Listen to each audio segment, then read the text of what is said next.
Hello বন্ধুরা, আবারও এসে গেছি আমি। আজ ডে 25। এতদিন পরে যদি ক্লান্ত লাগে সেটা স্বাভাবিক, কিন্তু থেমে যাওয়াটা একটা অপশন না। অনেকে শুরু করে, কিন্তু খুব কম মানুষ শেষ পর্যন্ত পৌঁছায়। আজ তুমি এখানেই আলাদা। যেদিন মন বলবে পারছি না, সেদিন বুঝবে তুমি বদলে যাচ্ছ। ছোট ছোট স্টেপ বড় সাফল্য বানায়। আজ একটু এগোলে যথেষ্ট।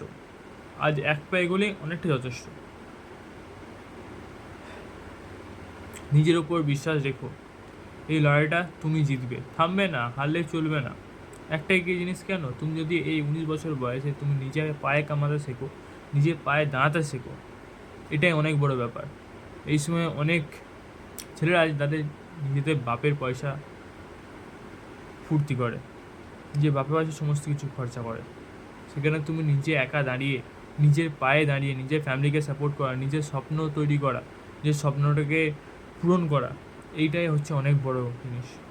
কেন বলছি থামবে না, হারলে চলবে না।